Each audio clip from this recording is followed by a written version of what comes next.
నమస్తే, welcome to 99 TV.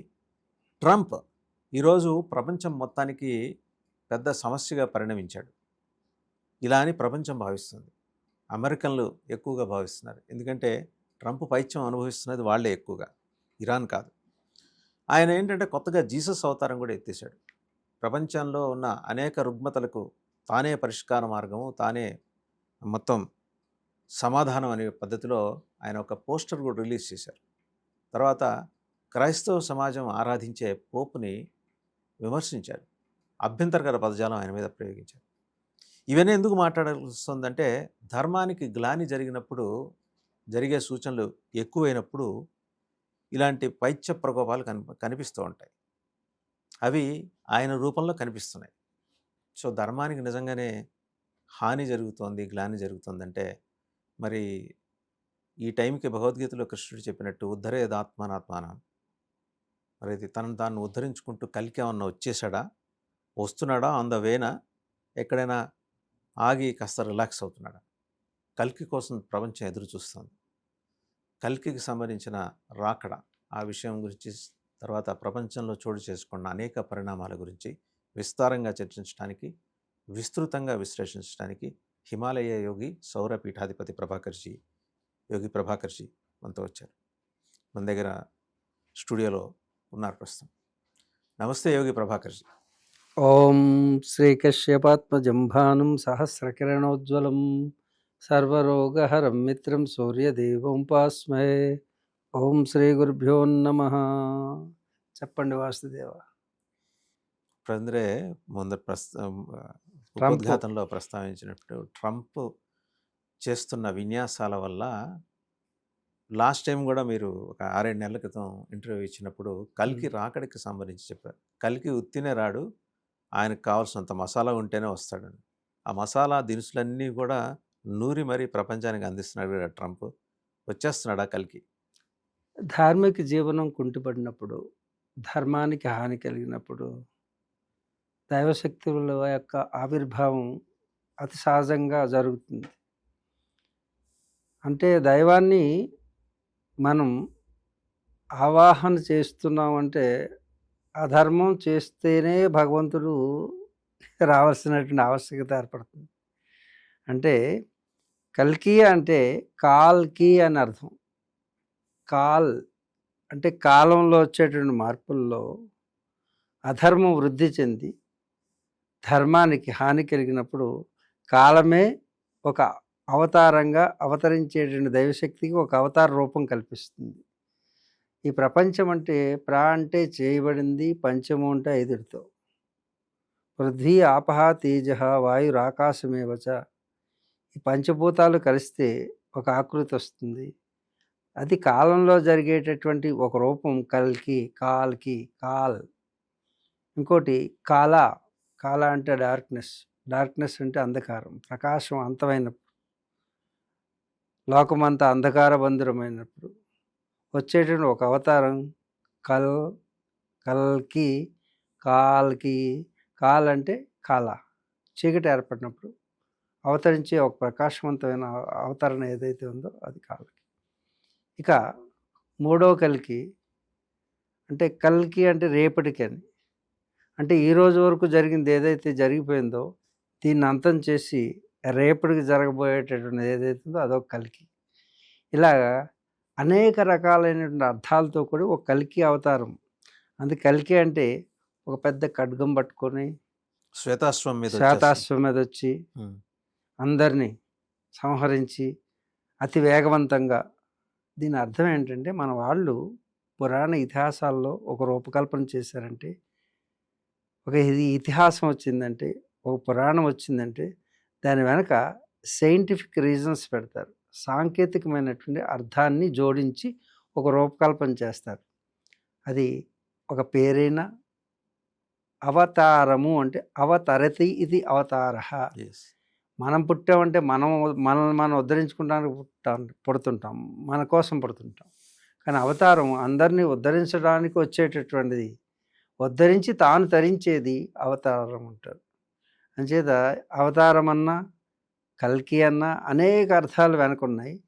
దీన్ని విడదీస్తూ మనం సాంకేతికంగా మనం దాన్ని విశ్లేషణ చేసుకుంటేనే కానీ మనకు అర్థం కాదు. అంచేత చాలామందికి కల్కి అవతారం అంటే గుర్రం మీద వస్తాడు. తెల్ల గుర్రం అంటే వేగానికి సంకేతం. అంతేకాకుండా ఖడ్గం అంటే జ్ఞానం అనేటటువంటిది.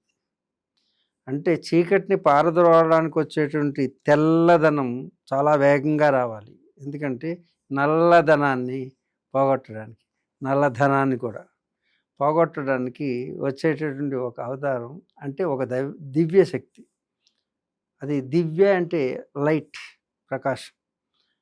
ఆ ప్రకాశవంతమైనటువంటి శక్తి వచ్చినప్పుడే అజ్ఞానం అనే అంధకారాన్ని, అధర్మాన్ని దూరం చేయగలుగుతుంది అనే సంకేతాన్ని, జ్ఞానం అనేది కలిగినప్పుడే అజ్ఞానం అనే దాన్ని ఆ ఖడ్గంతో సంహరించవచ్చు. అందుకే జ్ఞానాగ్ని దగ్ధ కర్మాణి అంటారు.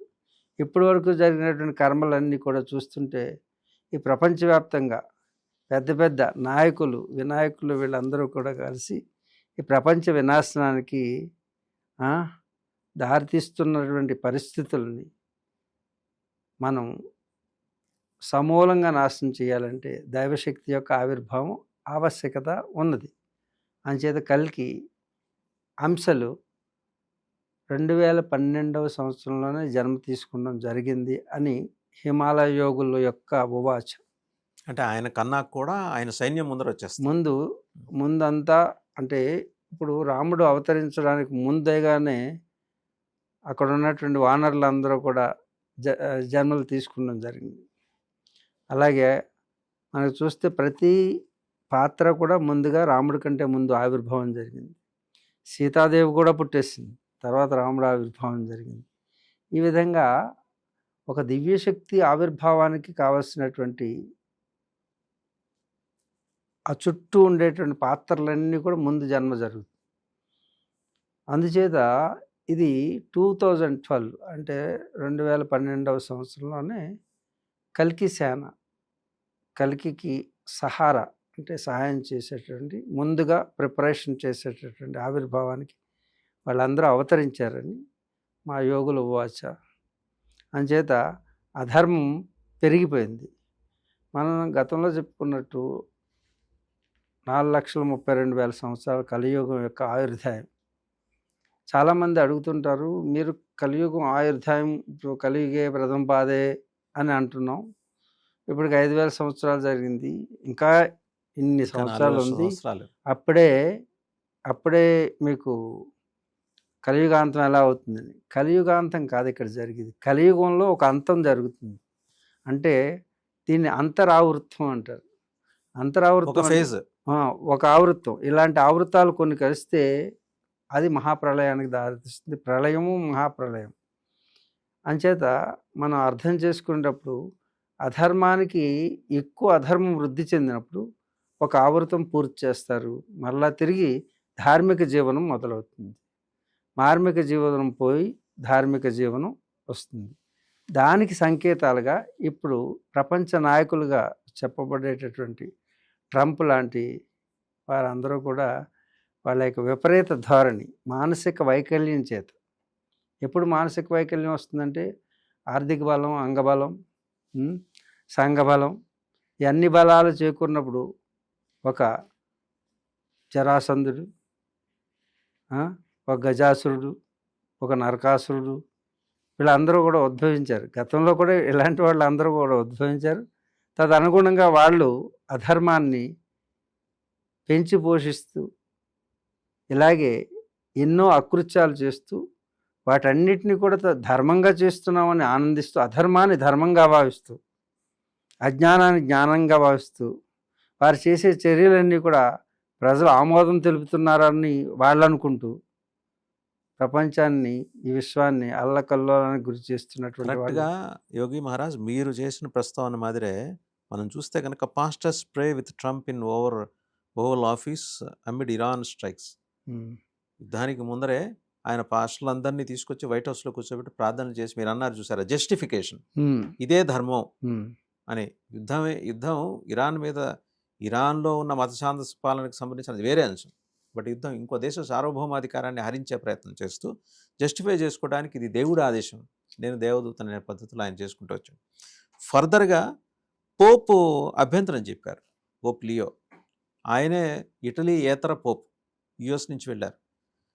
ఆ అభ్యంతరం చెప్పి యుద్ధం వద్దు, జీసస్ ఎప్పుడు చెప్పలేదు, యుద్ధం, ఆయన శాంతి కాముకుడు, శాంతి దూత అంటే ఆయన్ని క్రిటిసైజ్ చేస్తూ Pope Leo is week on crime and terrible for foreign policy అన్నమాట అన్నాడు. He talks about fear of the Trump administration but does not mention the fear that the Catholic Church and all other Christian organizations had during COVID when they were arresting priests, ministers and everybody else for holding church services, even when going outside and being 10 and even 20 feet apart. రాస్తూ చాలా పోపు పాప ఆయన చెప్పింది ఏంటి, మంచి చెప్పారు. ఆయన యుద్ధం వద్దు, శాంతి కోసం పోదాం. అది అయిపోయిన తర్వాత తనను తాను జీసస్గా ఆయనే భావించేసి గ్రాఫిక్స్లో రోగగ్రస్తుడైన ఒక వ్యక్తిని ఇలా తాకుతారు కదా, జనరల్గా పాస్టర్స్ తాకి హీలింగ్ చేస్తారు కదా, చేసి పక్కన డాక్టర్లు నర్సులు ఇలా అబ్బురంగా ఆయన ఒక చూస్తున్నాడు.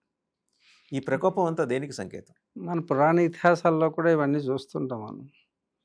ఎవరైతే రాక్షసత్వం నిండిపోయినప్పుడు వాళ్ళకి ఏమనిపిస్తుందంటే మూర్ఖత్వం పెరుగుతుంది. ధార్మిక జీవనం చేసేవాళ్ళు వాళ్ళకి రాక్షసులుగా కనపడతారు. అంటే మంచి వాళ్ళందరూ కూడా రాక్షసులుగానే కనపడతారు. అదే స్థాయికి ఇప్పుడు ట్రంప్ కూడా వచ్చినట్టుగా అనిపిస్తుంది.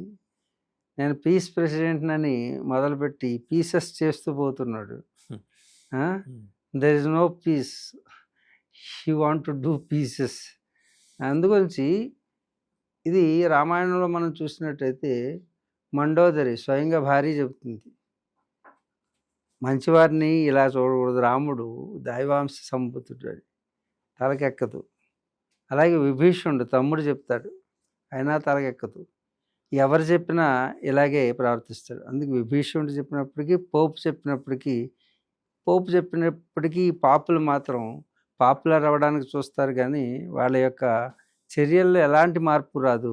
తిరిగి మంచివారిని నిందించడం, ఆనందించడం, అంటే ఆనందించడం చేయడం ఈ యొక్క మూర్ఖుల యొక్క లక్షణం. ట్రంప్ అబ్సల్యూట్ మూర్ఖుడి కిందే చెప్పబడుతుంది. అయితుల్లా అలీ ఖమేనీని ఎలా చూస్తారు మీరు? ఇప్పుడు ఖమేనీని ఇక్కడ చూడండి, రెండు, ఒకటి క్రిస్టియానిటీ, రెండు ఇస్లాం. ఈ రెండు మతాలు వేరు. మతాలంటే ఒక వ్యక్తి యొక్క అభిమతాన్ని, చాలాసార్లు చెప్తున్నాను మీకు, మతం అంటే ఒకే వ్యక్తి తన అభిమతాన్ని అక్కడ ఉన్నటువంటి వ్యక్తులను కొందరిని ప్రభావితం చేసి వారు ఆచరిస్తున్నటువంటి గత ధర్మాన్ని వదిలిపెట్టి ఇతను చెప్పే మాటలకి లోబడి దాన్ని ఫాలో అయితే అది అభిమతాన్ని ఒక సామూహికమైనటువంటి ఒక సమూహం అనుసరిస్తే దాన్ని మతం అంటారు. అంటే ఇక్కడ మీకు చూడండి, ఇస్లాం ఎవరు ప్రభావంలో వచ్చింది మనకి? ప్రొఫెట్ మహమ్మద్, ఇటు మోసెస్. వీళ్ళిద్దరూ ఏం చేశారంటే అప్పటి వరకు ఉన్నటువంటి ఈ యొక్క సనాతనీయులను అందరినీ కూడా, అంటే విగ్రహారాధన చేసేవాళ్ళు, ప్రకృతి ఆరాధన చేయడం సనాతనం, అన్ని ప్రపంచం అంతా కూడా సనాతన ధర్మం ఉండేది. ఉన్నప్పుడు వీళ్ళిద్దరూ ఏం చేశారు, కొత్త దేవుణ్ణి సృష్టించారు. కొత్త మతాన్ని, అభిమతాన్ని సృష్టించడానికి ఒకరు కొండ మీదకి వెళ్ళి ఒక 10 ఆజ్ఞలను తీసుకొచ్చి రాతి మీద రాసుకుని ఇది దేవుడు నాతో మాట్లాడాడు అని ఒక మతాన్ని తయారు చేశారు. అది క్రిస్టియానిటీ, 10 కమాండ్మెంట్స్ ద్వారా. ఇక రెండవది మహమ్మదు, దేవుడు పైనుంచి పుస్తకం ఇచ్చాడు నాకు అని. ఈ రెండింటిని ఆధారం వీళ్ళ గత చరిత్రలో చూస్తే మీకు చాలా క్లియర్ కనపడుతుంటుంది, వాళ్ళ బైబిల్లో కానీ ఖురాన్లో కానీ. ఒక అభిమతాన్ని ఫాలో అవటం అంటే ఇప్పుడు కూడా మనకి చాలా అభిమతాలు ఉన్నాయి. హిందువుల్లో కూడా ఒక అభిమతాన్ని, శాస్త్రీయ దృక్పథాన్ని, నా అభిమతం ఇది అని వ్యాఖ్యానించినటువంటి ఆది శంకరాచార్యుల వారు అద్వైతాన్ని, అలాగే ద్వైతాన్ని, విశిష్టాద్వైతాన్ని, ఈ విధంగా ఒకరు తర్వాత ఒకరు ఏ విధంగా తీసుకొచ్చారో గ్రూపిజం స్టార్ట్ అయింది. అలాగే అక్కడ కూడా ఒక గ్రూప్ని తన వైపు తిప్పడానికి ఒక కొత్త మతాన్ని సృష్టిస్తారు. అభిమతాన్ని అంటే అభిప్రాయాన్ని, ఉన్న సత్యాన్ని కొంచెం మోడిఫై చేసి వాళ్ళ వెనక తిప్పుకోవడానికి. అలా వచ్చినటువంటి అభిమతాలు శాశ్వతం కాదు. ఇవి నిజాలు కావచ్చు, వాస్తవాలు కావచ్చు, కానీ శాశ్వతం కాదు. శాశ్వతం కాదు. శాశ్వతం అనేది సత్యం ఒకటే. సత్యం అంటే సనాతనం ఒకటే. అందుకే సనాతన ధర్మాన్ని ఇప్పుడు కొమైని కూడా ఆచరించారు. ఆయన ధర్మాన్ని ఆచరించాడు కొమైని. ఏ విధంగా? ఎన్ని ఇబ్బందులు పెట్టినా తను మాత్రం యుద్ధానికి మాత్రం సిద్ధం కాలేదు. కావాలని ఇజ్రాయెల్ వాళ్ళ యొక్క నాయకుల్ని అందరినీ చంపేసినప్పటికీ కొమైని పర్సనల్గా తన ఉన్నటువంటి పరివారంతో తర్వాత వచ్చే జనరేషన్స్తో చెప్పిన విషయాలు కొన్ని మనం వింటుంటే అది ఒక ధార్మికుడు అనిపిస్తుంటుంది. అంటే ధర్మాన్ని మీరనేది ఈ దాడుల్లో మృతి చెందిన ఐతుల్లా అలీ ఖమేని. ఖొమైనీ గురించే మాట్లాడు. ఖొమైనీ 79 ఆయన రెవల్యూషన్. ఖొమైనీ ఆయన తర్వాత వచ్చింది. Khamenei. Ayatollah Khomeini Khamenei. Second, ఇప్పుడు థర్డ్ థర్డ్ నేను ముస్తఫా సెకండ్ ఖమేని. గురించి చెప్తున్నా. అసలే మీరు ఆయన ఉవాచని అంటే అతని యొక్క అంతరంగిక మిత్రులతో మాట్లాడేటప్పుడు ఖొమైనీ చెప్తాడు, మనకి భారతీయులు మనం ఒకటే, ఒక అన్నదమ్ములు అని చెప్తాడు. భారతదేశం మీద ఎప్పుడు మనం యుద్ధం చేయకూడదు, ఎందుకంటే మనం ఆరియన్స్. ఇరానియన్స్ అంటే ఆరియన్స్ నుంచి మనం వచ్చి హిందువులు అనేటటువంటి మన యొక్క సనాతనీయం, మన ధర్మం అంతా సనాతనమే అని చెప్పేవాడట.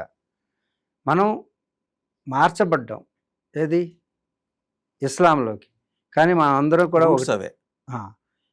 కింతూరు అనేటటువంటి గ్రామం నుంచి ఇప్పుడు ఖొమైనీ ఫ్యామిలీ మూలాలను అన్వేషించడం జరిగినప్పుడు ఉత్తరప్రదేశ్లోని కింతూరు వాళ్ళ పూర్వజులు ఉండేవారని తను రాసుకున్నారు.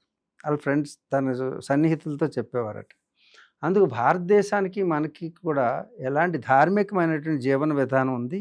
కాబట్టి ఎవరైతే ధర్మాన్ని ఆచరిస్తారో వాళ్ళే జయం పొందుతారు. తాత్కాలికమైనటువంటి కొన్ని విపత్తులు ఏర్పడినప్పటికీ అంతిమంగా ధర్మందే విజయం అవుతుంది. యతో ధర్మ తతో జయ. కానీ ఒకేసారి 48 మంది తన పరివారంతో సహా ఆయన అంతమయ్యే పరిస్థితి ఏర్పడింది. అది కూడా ప్లాన్, అది కూడా ఆయన ఆత్మాహుతి కింద చేసుకున్నాడు. ఎందుకో తెలుసా?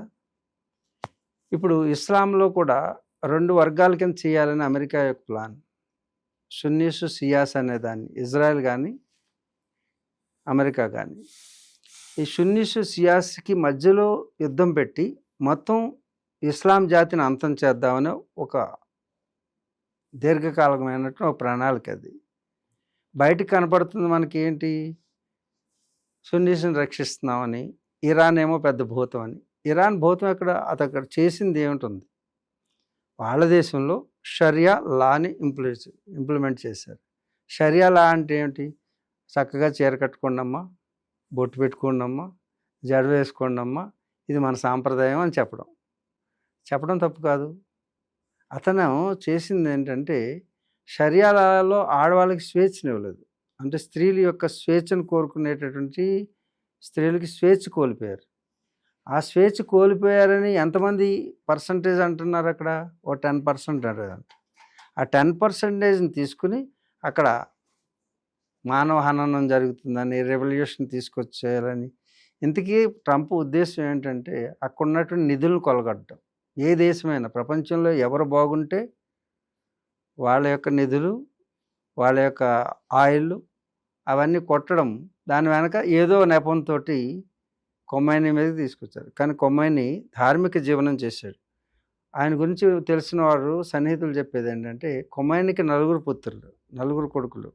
ఖొమైనీ ఎన్ని పొలిటికల్గా వచ్చేటటువంటి ఎన్నో పదవులను అనుభవించినప్పటికీ, ప్రెసిడెంట్ వరకు, ప్రధాని నుంచి ప్రెసిడెంట్ వరకు అన్ని పదవులు తను పొందాడు. అలాగే ధార్మిక పదవులు అన్నీ పొందాడు. సుప్రీం లీడర్ అంటే ఒక మన పీఠాధిపతి ఉంటారు, చతురామనాయ పీఠాలకి ఎలా అయితే ఆ స్థాయి ధార్మికమైనటువంటి ఖురాన్లో ఉన్నటువంటి అన్ని విషయాల్ని ధార్మికంగా తెలుసుకుంది. ఐతుల్లా అనేది అత్యున్నత పదవి ఇది. అదే మనకి పీఠాధిపతి ఎలా, శంకర పీఠాధిపతి ఎలాగో ఆ ధర్మపీఠాన్ని అలంకరించినటువంటి సుప్రీం ధర్మాన్ని ఆచరిస్తూ వెళ్ళాడు. జీవితంలో ఎక్కడ అధర్మం చేయలేదు అని జీవితాన్ని దగ్గరగా పరిశీలిస్తే, ధార్మిక జీవనంతో ధార్మికమైనటువంటి దృష్టితోటి పరిశీలిస్తే ఖొమైనీ చాలా ధార్మంగా జీవించాడు. 4 కుమారులు ఉన్నప్పటికీ 4 కూడా ఏ ఒక్కరికి ఇల్లు లేదు. ఖొమైనీకి ఇల్లు లేదు, సొంత ఇల్లు లేదు. అర్థమైందా? అతను జీవించేటప్పుడు రోజుకి గుప్పుడు మెతుకులే తినేవాడు. అనేటటువంటి వాళ్ళకి సన్నిహితులైనటువంటి వాళ్ళు చెప్పేటటువంటిది ఇది. నాకు తెలుసు, నేను చూశానని చెప్పట్లా. ఈ విధంగా ఒక ఇల్లు లేకుండా అన్ని అత్యున్నతమైనటువంటి పదవుల్లో ఉన్నటువంటి వాడు జీవిస్తున్నాడంటే తెల్లవారు లేచిన దగ్గర నుంచి తన ధర్మగ్రంథమైనటువంటి ఖురాన్ని చిన్నపిల్లలకు బోధిస్తూ దాంట్లో జిహాద్ అంటే జీవహత్య కాదు, జిహాద్ అంటే జీవహత్య కాదు, ధర్మయుద్ధం. అదే నీలో ఉన్నటువంటి అంతర్గతంగా ఉన్నటువంటి శత్రువుల మీద యుద్ధం చేయడం అంటే కామము, క్రోధము, లోభము, మదము, మాత్సర్యం, మాత్సర్యం. మోహం అనే ఈ అరిషడ్ వర్గాలని లోపలే ఉంటాయి శత్రువులు. వీటిని అంతమొందించడానికి మనం భగవంతుడి యొక్క ప్రార్థన, భగవంతుడిని ప్రార్థించడమే అర్థమైంది ఖురాన్ యొక్క అసలు అర్థం అని చెప్తాడు. ఆ పిల్లలందరికీ చెప్పేవాడు రోజు. అంటే ఇక్కడ ఒక నెపాన్ని ట్రంప్ చూపిస్తున్నాడు. ఏంటి, అక్కడ అణుబాంబుని తయారు చేస్తారు. అణుబాంబుని కొమైని వ్యతిరేకించాడు. అణుబాంబు తయారు చేయలేదు, తయారు చేయొద్దు అన్నాడు. ఎంతమంది అడ్వైస్ చేసినా మనకు రక్షణ కోసమని, మనం చావునైనా చనిపోతాం, కానీ సామూహిక జీవహననం చేయడం మన యొక్క ధర్మానికి వ్యతిరేకం. కాబట్టి అక్కడ యొక్క అణు బాంబు తయారు చేయడానికి ఒప్పుకోలేదు. మరి ఇంకెక్కడ ఏమి అధర్మం చేశాడు? మరి అంటే ఏ ప్రయోజనం కోసమని 450 కిలోగ్రాముల యురేనియాన్ని వాళ్ళు అక్కడ పెట్టుకొని ఉన్నారు అని అని ఈ మీడియా యొక్క, ఏ మీడియా? ట్రంప్ మీడియా, అంటే వెస్ట్రన్ మీడియా యొక్క ఉవాచ. వెస్ట్రన్ మీడియా తలుచుకుంటే మిమ్మల్ని కూడా పెద్ద టెర్రరిస్ట్ని చేయగలదు, నన్ను చేయగలదు. కాబట్టి ప్రపంచంలో ఉన్నటువంటి మీడియా అది ఏం చెబితే అది. ఇప్పుడు మీరు చూడండి, ఉదయాన్నే ఒక మాట, మధ్యాహ్నం ఒక మాట, సాయంత్రం ఒక మాట. ఏ మాట నిజం? అంత టైం తీసుకోవట్లే, గంట గంటకి ఇప్పుడు గంటకి. అంటే అలాంటి వాడిని ప్రపంచం యాక్సెప్ట్ చేస్తుందంటే ప్రపంచంలో ఉన్నటువంటి జనాలకి మతిపోయిందా, లేకపోతే బుద్ధి క్షీణించిందా, లేకపోతే వాడికి క్షీణించిందో అర్థం కావడం లేదు. అంచేత ఇలాంటి వారు పుడుతూనే ఉంటారు, వీరి అంతం జరుగుతూనే ఉంటుంది, మళ్ళీ తిరిగి పునఃప్రారంభం జరుగుతూనే ఉంటుంది. ఈ సృష్టి కొనసాగింపు ఇలాగే జరుగుతూ ఉంటుంది. కాబట్టి కొమైని ధార్మిక జీవనం చేసినటువంటి వాడని అనేక సార్లు నిరూపించబడింది. ఇప్పుడు కూడా యుద్ధం చేసింది, మొదలుపెట్టింది ఎవరు? అమెరికానే. మరి ఇప్పుడు నా సార్వభౌమత్వం, నా ప్రజలు, నేను, నా పరిపాలన, నువ్వెవరు చెప్పడానికి? అసలు నీకు ఏ హక్కు ఉంది? ప్రపంచంలో ఏ దేశం మీదైనా నువ్వు కలబడ్డానికి నీకు హక్కు ఏమిటి? మా ప్రజలు, మా ప్రాంతము, మా ప్రాంతంలో మాకు ఏం కావాలో మాకు తెలుసు, నీకేం తెలుసు? నీ దృష్టితోటి మమ్మల్ని చూడకూడదు, క్రిస్టియన్ దృష్టితోటి ఇస్లాంని చూడకూడదు, ఇస్లామిక్ దృష్టితో క్రిస్టియన్ చూడకూడదు. కాబట్టి ఎవరి ప్రాంతానికి తగినటువంటి ధార్మిక జీవనాన్ని వాళ్ళు ఏర్పాటు చేసుకున్నారు, వాళ్ళ మతాన్ని ఏర్పాటు చేసుకున్నారు. అలాగే వాళ్ళ అభిమతాన్ని, అందరి యొక్క అభిమతమే మతం. అలాగే వాళ్ళ కులాలు, మతాలు ఏమి ఏర్పాటు చేసుకున్నా అనుకూలమైనటువంటిది కులం. అంచేత వాటిల్లోకి మనం ఒక కుటుంబంలోకి, పక్కన ఉన్న కుటుంబంలోకి మనం ఎంటర్ అవ్వాల్సిన అవసరం ఏంటో, వాళ్ళు ఏం చేసుకుంటారో వాళ్ళ ఇష్టం. అందుకే ప్రపంచ పోలీసుని నేను అంటే ఎవరిచ్చారు నీకు అధికారం? అందుకే అర్ధబలం, అంగబలం, సంఘబలం ఎప్పుడైతే పెరిగిందో వాడు మూర్ఖుడైపోతాడు, వాడు రాక్షసుడు అవుతాడు, ప్రపంచ వినాశనానికి కారకుడు అవుతాడు. యోగి మహారాజ్, ఇప్పుడు ఖమేని, అయతుల్లా అలీ ఖమేని, ఆయన అత్యున్నత పీఠం అధిష్ఠించిన, ఇందాక మీరు చెప్పినట్టు కంప్లీట్గా జీవన పర్యంతం ధార్మిక జీవనమే అయింది. మీరు అన్నారు కదా, గుప్పెడు మెతుకులు మాత్రమే ఏది జీవనం ఉండాలి, కాబట్టి ధార్మిక జీవనం ఉండాలి. కాబట్టి ఆయన ముందర ప్రెడిక్ట్ చేసి ఉంటారు కదా, ఇలాంటిది ఏదో ఉత్పాతం జరగబోతుందని. అంటే చాలా సందర్భాల్లో మనం పురాణాలు కానీ ఇతిహాసాలు కానీ చూసినప్పుడు ఇలా ధార్మిక జీవనంలో ఉన్న గొప్ప గొప్ప ఉన్నత వ్యక్తిత్వాలు ఉన్నవాళ్ళు ఇలాంటి సంఘటనలకు బలి కావటం అనేది మనం చదివి ఉన్నాం. ఇప్పుడు ఖమేని కూడా అదే కేటగిరీకి చెందిన. తప్పకుండా నా యొక్క ధార్మిక దృష్టితో చూసినప్పుడు మిగతా వాళ్ళు అంగీకరించవచ్చు, అంగీకరించకపోవచ్చు. నా ఒపీనియన్ ఏంటంటే, అతనికి ఇప్పటికీ కొన్ని సంవత్సరాలుగా ఆ ఖమేనీని హతం చేస్తాము అని చెప్తూనే ఉన్నారు. ఆయన రోజు రొటీన్ లైఫ్ని ఎక్కడా ఆపలేదు. ఆయనకి పెద్ద బంకర్ రెడీ చేశారు. ఆ బంకర్లోకి వెళ్ళి ఉండండి అని ఆయన పర్సనల్ సెక్యూరిటీ హెచ్చరించిన, నో, నా జీవితం యథావిధిగా సాగాలి, ఏది జరుగుతుందో అది నిర్ణయించబడి ఉంది. కాబట్టి దేనికి జరవాల్సిన అవసరం లేదు. ధార్మిక జీవనంలో ఉన్నప్పుడు అది జన్మైనా మరణమైనా రెండు సమానమే అనేటటువంటి ధార్మిక జీవనాన్ని గడిపి ఆ రోజు భార్య సమేతంగా అర్థం ఎవరైతే లక్ష్యానికి చూడండి, మన భార్య ఉందనుకోండి, మన లక్ష్యాన్ని చేరడానికి చేసే పనుల్లో మన భార్య గుర్తొస్తుంటుంది. అందుకు కొన్ని తగ్గిపోతుంటాం, మనం కొంత లొంగాల్సి వస్తుంది. అలాగే పిల్లల మీద ప్రేమ ఉందనుకోండి, వాళ్ళ గురించి లొంగాల్సి వస్తుంది. కాబట్టి వీళ్ళందరినీ కూడా ఆ ప్రేయర్ హాల్ తీసుకెళ్ళి అక్కడ ఎవరైతే తనకి సన్నిహితులు ఉన్నారో వాళ్ళందరూ బలి అయిపోతే ఇక్కడ ఉన్నటువంటి ముస్లిం వర్గాలన్నీ ఒకటవుతాయి అనేటువంటి ఇన్పుట్ తోటి మొత్తం ఇస్లాం ప్రపంచం అంతా కూడా ఒకటవ్వాలంటే నన్ను బూచిగా చూపిస్తున్నారు కాబట్టి నేనే ప్రాణత్యాగం చేసుకుంటే తర్వాత అందరూ ఒకటవుతారు. అంతేకాకుండా ప్రపంచంలో ఉన్నటువంటి ప్రతి ఒక్కరూ ఎవరైతే రాక్షసుడు అని చెప్పబడుతున్నాడో ఖమైనీని, అతనే లేకుండా చేసినప్పుడు ఇక లక్ష్యం ఏముంటుంది అమెరికాకి? అది తన యొక్క లక్ష్యం నెరవేరినప్పుడు యుద్ధం ఆగిపోతుంది. ప్రపంచం యొక్క సానుభూతి అంతా కూడా ఇటు వస్తుంది. ఇస్లాంలో ఉన్నటువంటి సర్వోత్కృష్టమైనటువంటి ధార్మికుడిని చంపినందుకు మిగతా ఇస్లాం ఎవరైతే పాటిస్తున్నారో వాళ్ళందరూ ఒకటి అవుతారనే భావంతో చేశాడు. తన యొక్క లక్ష్యం నెరవేరింది. అంటే ధార్మిక జీవనం చేసేవారి యొక్క ప్రాణత్యాగం కూడా ప్రపంచ శాంతికి ఉపయోగపడుతుంది అనేటువంటి లక్ష్యంతో అది జరిగింది. అతనికి తెలియక కాదు, తెలిసే తన యొక్క జీవితాన్ని త్యాగం చేశాడు. ప్రిపేర్ అయి ఉన్నారు దానికి. ఎస్, 100%. ఎంతోమందిని మనం చూస్తుంటాం. ఈ ప్రాణం అనేది తృణప్రాయం అండి ధార్మిక జీవనం చేసేవాళ్ళకి. దధీచి మహర్షిని చూడండి, అసురులు ఇలా ఉన్నారు, అసురులు యుద్ధం చేస్తున్నారు, అక్కడ చింతామణి పీఠం, ఇంద్ర పదవి అన్నీ పోతున్నాయి, దేవతలని ఎక్కడ బ్రతకనివ్వట్లేదు మంచివారిని. కాబట్టి మహర్షి ఒక మార్గం చూపించండి అంటే ఏ ఆయుధం పనిచేయట్లేదు వాళ్ళ మీద. అప్పుడు ఇంద్రుడికి ఒక ప్రత్యేకమైన ఆయుధం కావాల్సి వచ్చింది.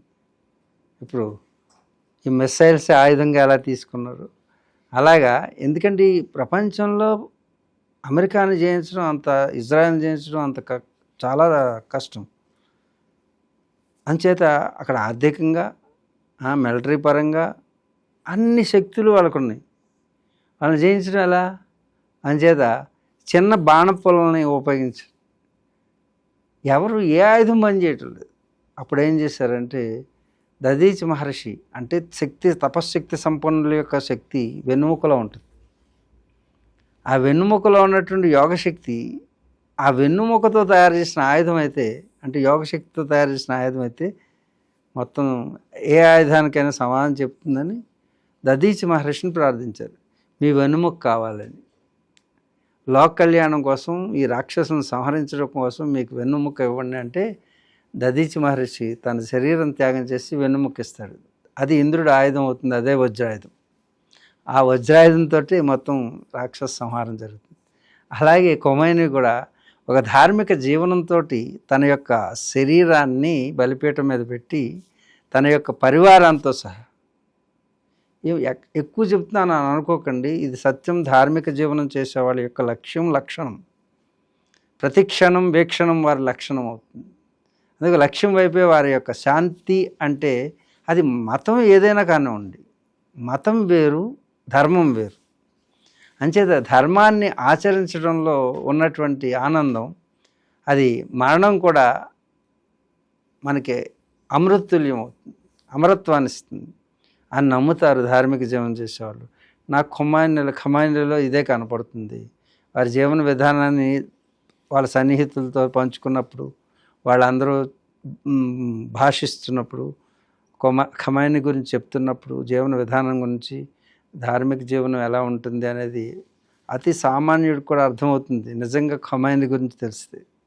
కాబట్టి బలిపీఠం ఎక్కడం అనేది తనకి ఆనందంతో తన జీవితాన్ని త్యాగం చేసుకుంది. రైట్. అంటే this is an indication of Kalki's coming in అనుకోవచ్చా మనం? తప్పకుండా. కల్కి మనం ఇంతకుముందు ఆయన ఇప్పుడు కల్కికి వస్తున్న కల్కికి తెలుసు ఒక ధార్మికుడు వెళ్ళిపోతున్నాడు, ఇన్నాళ్ళు ఆయన మీరు అన్నట్టు మతం ఏదైనా తాను నమ్మిన ధర్మంకి కంచుకోట్ల నిలబడ్డాడు. ఆ కోట బద్దలైంది వాళ్ళ. మళ్ళీ ధర్మాన్ని నిలబెట్టాలంటే ఎవరు రావాలి? మీరు చెప్పినట్టు కలికి రావాలి కదా.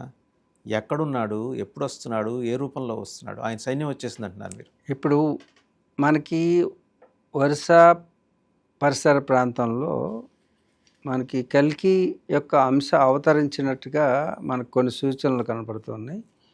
అంచేత ఒరిస్సాలో ఉన్నటువంటి సంబల్పూర్, అలాగే ఈ సంబల్పూర్ నుంచి ఉత్తరప్రదేశ్లో ఉన్నటువంటి సంబల్పూర్, ఈ రెండింటి చోట్ల కూడా ఇంటర్ కనెక్ట్ ఉంది సంబల్పూర్ అనేది. అలాగే మనకి హిమాలయాల్లో ఉన్నటువంటి సంబల్పూర్ అంటే శంబల,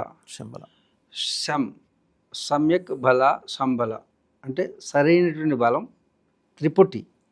ఈ 3 సంబలలో కలిసి ఒక ఎనర్జీ పోలరైజేషన్ తీసుకొచ్చి తదనంతరం ధార్మిక జీవనం కలిగినటువంటి వారు మాత్రమే మిగిలేటట్టుగా ప్రణాళిక. పంచభూతాలు కూడా అంటే ప్రకృతి వైపరీత్యాల ద్వారా, మానసిక వైకల్యం ద్వారా, అంటే నాయకుల్లో కలిగేటువంటి మానసిక వైకల్యం కూడా కలికి యొక్క ప్రభావమే. కలి యొక్క ప్రభావం అంటే కలికి వేరు కాదు. ఇప్పుడు మీలోను ఇది నెగిటివ్ ఎనర్జీ, ఇది పాజిటివ్ ఎనర్జీ. మీలో ఉన్నటువంటి ప్రతి శరీరంలో అన్ని భాగాల్లో నెగిటివ్ పాజిటివ్ ఉంటుంది. అలాగే సృష్టిలో కూడా 2 జెండర్స్, స్త్రీ పురుషులు ఎవరు గొప్ప? శక్తి. ఈ 2 వైర్లలో ఏ వైర్ గొప్ప? అందు గురించి నెగిటివ్ పాజిటివ్ ఉంటేనే శక్తి ప్రవాహం జరుగుతుంది. అలాగే ఇదంతా కూడా ఖేల్, ఒక ఆట. ఏది? సృష్టి, స్థితి, లయం. ఇది పరిణామ దశలు. అంచేత ఈ జరిగేటటువంటి ప్రతిదీ కూడా యోగులకి ఏమి ఇది వినాశనం అయిపోతుంది, ఇది అలా తిరిగి పుడుతుందని ఏమి ఉండదు. అంటే దాన్ని లౌకిక ప్రపంచంలో చూడాలి. కాబట్టి మనం కల్కి అంటే ఏంటి? ఆ యొక్క ఆర్డర్ని మళ్ళీ తిరిగి తీసుకురావడం. దానికోసం కల్కి అవతరించడం జరిగింది. కల్కి యొక్క అంశ అవతారం జరిగింది. పూర్ణావతారం కల్కి అనే కాకుండా కల్కి అంశ అవతారం జరిగింది. దానికి తగినటువంటి అవన్నీ జరుగుతున్నాయి. సంబల్పూర్ వర్షాలు, సంబల్పూర్ యూపీలో, సంబల హిమాలయాల్లో, ఈ 3 ట్రయాంగిల్లో ఎనర్జీని తీసుకుని ప్రకృతి వైపరీత్యాల ద్వారా అధార్మికుల్ని సంహరించి ధార్మిక జీవనాన్ని పెంపొందించి అధర్మాన్ని సంహరించి ధర్మాన్ని నిలబెట్టడానికి వచ్చేటటువంటి ఒక చర్య పేరు కల్కి. ఆ చర్యలన్నీ కూడా జరగబోతున్నాయి. కల్కి అవతరించాడు అని చెప్పచ్చు. సో ఏమన్నా ఇండికేషన్స్ 2012 వారి అంశాలు వచ్చినాయి అన్నారు. ఈ పాటికి అంటే వారి అంశాలు అంటే వారి 2025, 2026, 2027 మీకు జరుగుతున్న పరిణామాలన్నీ చూస్తుంటే ఈ ధార్మిక శక్తి వల్లనే, అంటే అవతరణ చేసినటువంటి శక్తి యొక్క ప్రణాళిక ప్రకారమే ఈ వినాశనం అంతా జరుగుతుంది.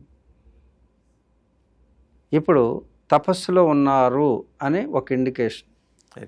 కల్కి పుట్టిన తర్వాత, ఆ అంశ పుట్టిన తర్వాత తపస్సు 1 year వరకు తపస్సులో ఉండి 27 వరకు కూడా తపస్సులో ఉండి, ఇక 28 నుంచి 32 వరకు కూడా సనాతన ధర్మం ప్రపంచవ్యాప్తంగా పునర్వ్యవస్థీకరించడానికి కల్కి అంశ పుడుతుంది.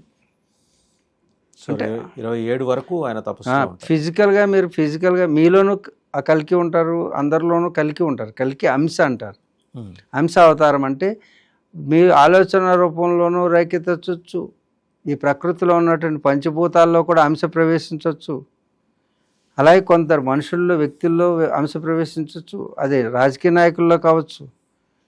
అంటే అంశ అని మీకు ఎందుకు చెప్తున్నా అంటే it's an energy form, not a physical form. Energy manifestation ఒక రూపం తీసుకుంటే ఇలా ఉంటుంది చెప్పడానికి తీసుకోవాల్సి వస్తే తీసుకుంటారు. ఇప్పటివరకైతే తీసుకున్నారనే ఇప్పుడు మనకి నేకడైకి కనపడదు. దానికోసం కూడా మేము ఇప్పుడు చాలా చోట్ల యోగ సాధకులకి కనిపించవచ్చు కాక, బట్ లౌకిక ప్రపంచంలో ఉన్న వాళ్ళకి అది ఇప్పుడు చూడండి.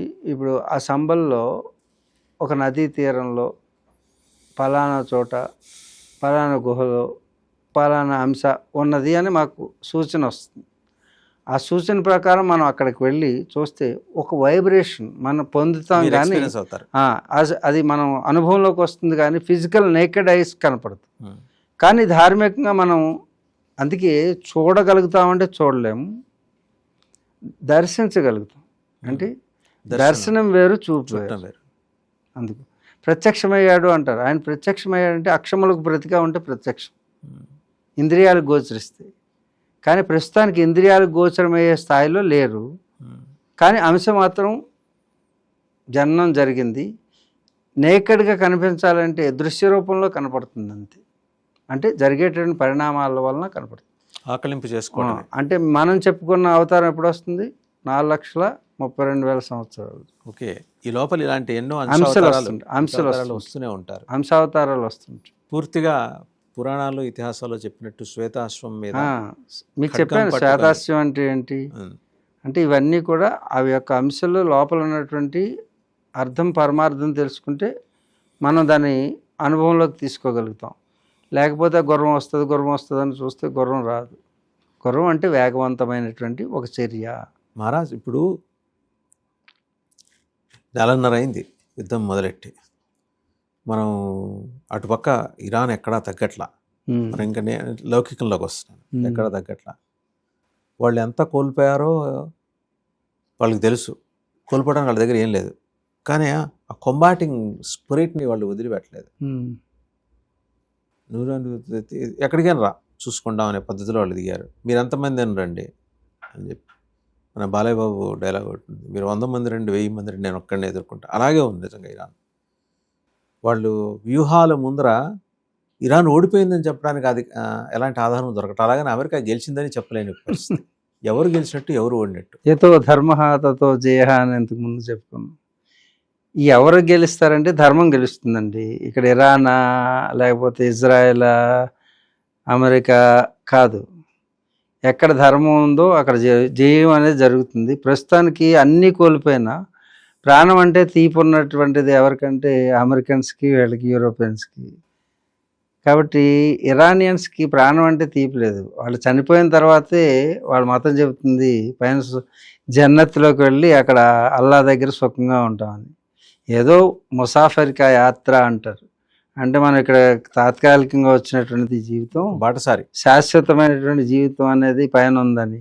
కాబట్టి వాళ్ళకి ఎటువంటి భయం లేదు. చావు అంటే పెద్ద భయం లేదు, బ్రతుకంటే పెద్ద తీపి లేదు. అలాంటి వారిని ఎవరు ఏం చేయలేరు. ఎందుకంటే భగవంతుడిని నమ్మాడు, ధర్మాన్ని నమ్మాడు అన్నవాడికి భయం ఉండదు. ఎవరైతే ధర్మానికి అధర్మం చేస్తున్నానని తనకు లోపల అనిపిస్తూనే ధర్మం చేస్తున్నాను అనుకుంటాడో వాడే ప్రార్థనలు అవి చేయించుకుంటాడు. ప్రస్తుతానికి అందరినీ పిలిచి ప్రార్థన ఎవరు చేయించుకుంటారు? భయం వచ్చినట్టు చేసుకుంటాడు. ధర్మంగా జీవించేవాడు ధార్మికుడికి దేవుడు కూడా అక్కర్లా. ధార్మిక జీవనం అంటేనే దేవుడు ఉన్నాడని, తనలో ఉన్నాడని నమ్మేవాడు. కాబట్టి యతో ధర్మ తతో జయ. కాబట్టి ఎక్కడ ధర్మం ఉంటుందో అక్కడ విజయం వస్తుంది. ఇది పక్కన పెట్టిన తర్వాత వచ్చేది.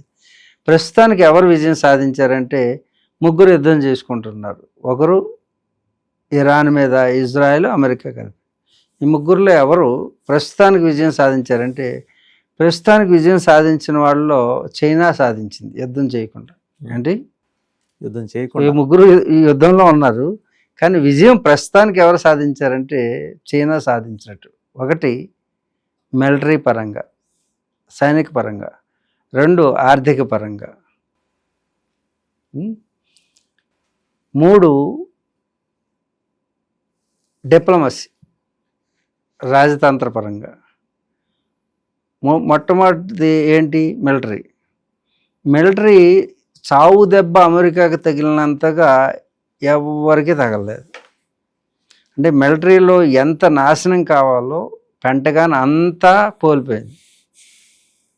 చిన్న చిన్న బాణాలతో మన చిన్నప్పుడు ఆడుకునే ఏది చీపురు పుల్లతోటి బాణాలు చేసి ఎవడో కంటిని కొట్టేసినట్టు అలాగా వాడి కళ్ళన్నీ కూడా చీపురు పుల్లలతో కొట్టారు. ఎవరు? ఇరాన్ వాళ్ళు. చీపురు పుల్లలే, డ్రోన్స్ తోటి. చిన్నప్పుడు చీపురు పుల్లని మనం బాణం చేసి కొట్టేవాళ్ళం కదా. కొడుతుంటే అటు వెళ్ళేటువంటి పెద్ద పండితుడికి కంట్లోకి వెళ్ళి కనిపోయేది. అంటే అంత పవర్ఫుల్గా యుద్ధం చేశాడు. చీపురు పుల్ల ఖరీదు ఎంత, వాడి కంటి ఖరీదు ఎంత. కంటి అంటే రాడార్స్ ఇవన్నీ. ముందు కళ్ళు పీకేశాడు. దీని అంతటికీ సహాయం చేసింది ఇరాన్ చేయలేదు. ఇరాన్ యొక్క ధర్మం పక్కన ఉన్నటువంటి చైనా రూపంలో వచ్చి ఇన్ఫర్మేషన్ అనేది ఇవ్వడం వలన పెంటగాన్ చాలా లాస్. లాస్ పోయింది, LAW పోయింది. అర్థమైందా? అంటే అది న్యాయం పోయింది, వచ్చింది, లాస్ వచ్చింది అనమాట. అందుచేత ధర్మం ఎక్కడుంటుందో దానికి ఏదో రూపంగా సహాయం చేస్తుందని మీరు కూడా జేబులో రూపాయలు లేదు అని బాధపడుతూ ధర్మాన్ని ఆచరిస్తూ బయటికి వెళ్తే ఏదో రూపంలో మీకు ఆ సాయం, డబ్బులు అక్కర్లా, ధనం అక్కర్లా, మీ సాధన యొక్క ఫలితం అక్కడ వస్తుంది. అలాగా చైనా అండర్ కరెంట్గా వెనక నుంచి, ఇది అమెరికాకు కూడా తెలుసు, బయటికి చెప్పలేదు. కావలసిన మందు అంతా ఇస్తుంది, మిసైల్కి కావాల్సింది ఎవరు? చైనా. పైన షెల్ మాత్రం ఇరాన్. ఎక్కడ నిరూపించగలుగుతావు నువ్వు? కాబట్టి చైనాని బ్లేమ్ చేయడానికి ఎట్టి పరిస్థితుల్లో అవకాశం తెలుసు, కానీ ప్రపంచం ముందు ఓడిపోయింది అమెరికా. ఇక రెండవది అంటే మిలిటరీ పరంగా, రెండవది ఎకానమికల్గా. అంటే వాడికి రోజుకి $3 మిలియన్ల ఖర్చు అవుతుంది. ఎవరికి? అమెరికాకి. అంటే ఎంత డబ్బుని ఎకనామికల్గా ఎంతో కోల్పోయింది. దానికి కారణం ఎవరు? చైనాయే. ఇక్కడ $1 తీసేయబడుతుంది. అక్కడ వ్యాపారం చేస్తూ మొత్తం ఉన్నటువంటి పెట్రోల్ అంతా కూడా సబ్సిడీ రూపంలో పొందేది. ఎవరి శాంక్షన్ వలన? అమెరికా శాంక్షన్స్ విధించడం వలన. చైనా వాళ్ళు ఇక్కడ ఉన్న పెట్రోల్ని అతి చౌకగా కొని ధనాన్ని ఆర్జించడం జరిగింది. అంటే ఇక్కడ ఎకనామికల్గా కూడా లాస్ చేశాడు. ఇది తనకున్నటువంటి పెద్ద పెద్ద రాడార్స్ని, ఫ్లైట్స్ని అన్నిటినీ కొట్టి కోల్పోయారు, ఆర్థికంగా దెబ్బతీయడం. అంతేకాదు అమెరికాని ప్రపంచ దేశాల్లో వారి యొక్క వెపనరీని కొనడానికి సందేహం వచ్చి ఎవరు కొనకుండా చేయడం అనేటటువంటి పెద్ద విజయం. ఈ విధంగా ఆర్థికంగా పెట్రోలు తను పెట్టుకెళ్ళాడు, మిగతా దేశాలన్నిటికీ కూడా పెట్రోల్ వెళ్లకుండా చేశాడు, యూరోపియన్ కంట్రీస్కి. అంటే ఆర్థిక విజయం కూడా జరిగింది. ఇక 3 డిప్లొమసీ. అంటే తను చేసేటటువంటిది పాకిస్తాన్ వాళ్ళ ద్వారా శాంతి ఒప్పందం చేయించడం అనేది, చైనా సహకరించడం అనేది ప్రపంచ దేశాలకి బయటికి కనపడుతుంది. అంటే బయటికి జియో పాలిటిక్స్లో మనం డిప్లొమసీని ఎలాగా ప్రజెంట్ చేశాడో చైనా వాడు చాలా గొప్పగా చేసి, ఇక్కడ వాళ్ళిద్దరి మధ్యన సంధి కుదర్చడానికి చైనా సహకరిస్తుంది అని. ఇందుకు వెనక నుంచి యుద్ధం చేయించేది చైనా, వాడిని సర్వనాశనం చేయడానికి చూస్తున్నది చైనా. అయినప్పటికీ పైకి ప్రపంచంలో ఉన్నటువంటి ప్రజలందరికీ కూడా పైకి కనిపించేది ఏంటి? అన్ని దేశాలకి వాడి శాంతిని చేకూర్చడానికి చైనా ఉపయోగపడుతుంది. అందుకు ఈ 3 విషయాల్లో ప్రస్తుతానికి చైనా విజయం సాధించింది. అంతిమ విజయం ధర్మాంది. ఫైనల్గా ఈ ఇంటర్వ్యూ ముగిసే లోపల విశ్వగురుగా భారత్ పరిపూర్ణంగా ఎప్పటికి ఆవిర్భవిస్తుంది? మన 99 ఛానల్లోనే విశ్వగురువు అనే టైటిల్ పెట్టారు. నిజానికి విశ్వగురువు అనే పదం కంటే కూడా సనాతన ధర్మం ప్రపంచవ్యాప్తంగా ఎప్పటికీ వస్తుందంటే 2032కి మనం చాలా దేశాలు ప్రపంచంలో సనాతన ధర్మం వైపు వస్తాయి. హిందూ ధర్మం కాదు, సనాతన ధర్మం. అలాగే విశ్వగురువు అనే పదం కంటే కూడా గురువు అనే పదం అక్కర్లేదు, పరివర్తన వచ్చేస్తుంది. అంటే మనం ఏమి టీచింగ్ చేయక్కర్లేదు, మనం అక్కడికి వెళ్ళి మా ధర్మం ఇది ఏదో ఇప్పుడు క్రిస్టియన్స్ వచ్చి భారతదేశంలో చేస్తున్నట్టుగా ఈ ప్రచారాలు ఏముండవు. మీ యొక్క తత్వాన్ని బోధపడుతుంది. ఎప్పుడు యొక్క కలిక యొక్క అంశ ఎప్పుడైతే చూడండి, ఇప్పుడు అన్ని దేశాలు కొట్టుకుంటున్నాయి. మనకి ఇజ్రాయెల్, ఇరాన్ సమానమే. ఎందుకంటే ఇద్దరూ బాగుండాలి, దాంట్లో నేను ఉండాలి. ఈ విశ్వంలో అందరూ బాగుండాలి, అందులో నేను ఉండాలి. అందరూ ఎదగాలి, దాంతో నేను ఎదగాలి. ఇది మన పాలసీ. కానీ ట్రంప్ పాలసీ అది కాదు, అమెరికన్ పాలసీ అది కాదు. అందరూ పోవాలి, నేను బాగుండాలి, మిగలాలి, నేనే బాగుండాలి. అర్థమైందా? అంచేత దీనికి 2032కి ప్రతి ఒక్కరికి చూడండి ఎంత స్టేబుల్గా ఉంటుందో. సనాతన ధర్మం కలిగినటువంటి వాడు, వేద సంస్కృతి కలిగినటువంటి వాళ్ళు, సనాతన సంప్రదాయం కలిగిన వారి ఆలోచన విధానం ఎలా ఉంటుందో ప్రపంచ శాంతికి సనాతన ధర్మం తప్పితే ఇంకొకటి లేదు అని అన్ని దేశాలు విశ్వసిస్తాయి. ఇప్పుడుగా చూడండి, యూరోపియన్ కంట్రీస్ మనకి ఫ్రీ ట్రేడ్ ఎలా జరిగింది వచ్చారు. ఇప్పుడు కెనడా చూడండి, నిన్నటి వరకు శత్రువు మనకి, ఇప్పుడు మన లేనిది ఏమీ లేదు. కాబట్టి ప్రపంచ దేశాలకి మనం ఏం చెప్పరా, మేము మధ్యవర్తిత్వం వస్తాం, లేకపోతే మీకు శాంతిని చేస్తాం. నో, మేము శాంతిగా ఉంటాం. ఉండడం. అందుకే నేను ఒకటే చెప్తుంటాను ప్రతి ఒక్కరికి, నీ పనిని నువ్వు నిబద్ధతతో చెయ్యి, నీ పంచకి ప్రపంచం వస్తుంది. ప్రతి ఒక్కరు కూడా ఎవరి పని, ఎవరి కులవృత్తిని, వాళ్ళ అనుకూల వృత్తిని గౌరవించండి. మీ పనిని పరమాత్ముడిగా భావించండి. పనియే పరమాత్మని మీరు మీ పంచని మీరు కూర్చుని చేయండి, మీ పంచకి ప్రపంచం వస్తుంది. అది కూడా ధార్మికమైన జీవనం చేసే వాళ్ళకి మీకు ధనం లేకపోవచ్చేమో కానీ సాధనం బోలంత ఉంటుంది, శాంతి ఉంటుంది, సంతృప్తి జీవనం ఉంటుంది. అందుకు ధార్మిక జీవనానికి అందరు ప్రపంచంలో ఉన్న అన్ని దేశాలు కూడా కన్వర్ట్ అయిపోతున్నాయి. ఇరాన్లోనే దాదాపు 20% సనాతనీయులుగా మారిపోయారు ఇప్పుడు ప్రస్తుతానికి. ఎందుకంటే భారతీయ ధార్మిక జీవనం అందరికీ కూడా ఆదర్శం అవుతుంది. మన డిప్లొమసీ కూడా చూడండి, మనం చేసేటటువంటి రాజనీతి ఎలా ఉంది చూడండి. మనం ఎవరిని వెనకేసుకురాం. యుద్ధం వద్దు, శాంతి ముద్దు. అది నా తమ్ముడైనా నీ తమ్ముడైనా, నా శత్రువైనా నీ శత్రువైనా, శత్రువు కూడా మిత్రుడే అనేటువంటి భావంతో మనం పనిచేస్తున్నాం. కాబట్టి ప్రపంచ దేశాలన్నిటికీ ఆదర్శంగా నిలిచి వాళ్ళంతటా వాళ్ళే సనాతనీయులుగా మారేటటువంటిది 2032 2032 సంవత్సరానికి విశ్వగురువు కాదు, సనాతనీయులుగా మారడానికి సర్వం సనాతనీయం 2032 నాటికి. 32 నాటి. ధన్యవాదాలు యోగి ప్రభాకర్ మహారాజ్. సో చూసాం కదా, సౌర పీఠాధిపతి హిమాలయ యోగి ప్రభాకర్జీ కంక్లూడింగ్ రిమార్క్స్ మనం కనుక అబ్జర్వ్ చేస్తే 2032 నాటికి ప్రపంచం సనాతన ధర్మం వైపు అడుగులేస్తుంది. అది మన భారతదేశం దాన్ని లీడ్ చేయటం అనే మాట మనం అనకపోవచ్చు, కానీ దార్శనిక సాధనంగా భారతదేశం నిలుస్తుందనేది యోగి ప్రభాకర్జీ చెప్పిన మాటల్లోనే అంతరార్థం. ఇక రెండో విషయానికి వస్తే, కల్కి అంశాలు ఆల్రెడీ జన్మ తీసుకున్నారు, వాళ్ళు ఆల్రెడీ ఉన్నారు. సో 2027 వరకు తపస్సులోనే ఉంటారు. 2027 నుంచి వాళ్ళు ఏమిటి, ఆ అంశావతారాలు ఏం చేస్తారు ఏంటి అనేది అప్పుడు మేనిఫెస్ట్ అవుతాయి, అప్పుడు వెలుగులోకి వస్తాయి. ఇదంతా కల్కి అంశాలు గమనించట్లేదని కాదు, గమనిస్తూనే ఉన్నారు. అంటే మనం పౌరాణికంలోకి వెళితే పౌరాణిక పాత్రల ద్వారా అర్థం చేసుకోవాలంటే సులువుగా అర్థం కావటానికి శిశుపాలుడికి కూడా 100 తప్పులు చేసేదాకా అవకాశం ఇచ్చాడు శ్రీకృష్ణుడు. 100వ తప్పుకి సుదర్శనం తీస్తాడు. బహుశా ఇప్పుడు 97 98 జరిగి ఉంటాయి. ఎందుకంటే దాని తీవ్రత మనకు తెలుస్తుంది, ప్రపంచం మొత్తం ఆ తీవ్రతను ఎక్స్పీరియన్స్ అవుతుంది. మిగిలిన 2 కూడా అతి షార్ట్ స్పాన్లో పూర్తిగా వస్తున్నాయి. ఆయన వస్తాడు, ఎందుకంటే ఆయన పరివర్తన, అంటే కల్కి కావచ్చు, భగవంతుడు కావచ్చు, పరివర్తన కోరుకుంటాడు. అందరూ ఆయన బిడ్డలే కాబట్టి. కానప్పుడు చిట్ట చివరి అవకాశం కూడా ఇచ్చి 100 దాటిన తర్వాత మాత్రం ఉపేక్షించడు. అదే ఇప్పుడు హిమాలయ యోగి సౌరపీఠాధిపతి యోగి ప్రభాకర్జీ చెప్తున్నమాట. సో చాలా తక్కువ స్పాన్లో మనం ఎక్స్పీరియన్స్ కాబోతున్నాం. నేకుడేకి కల్కి దర్శనం కాకపోవచ్చు, సాధకులకి వారు ఎక్స్పీరియన్స్ అవుతున్నారు. అలాంటిది మనం ఎక్స్పీరియన్స్ అయ్యే రోజు కొంత వ్యవధి పడుతుంది, మరో 5-6 సంవత్సరాలు.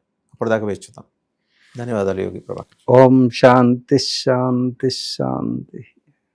శుభం.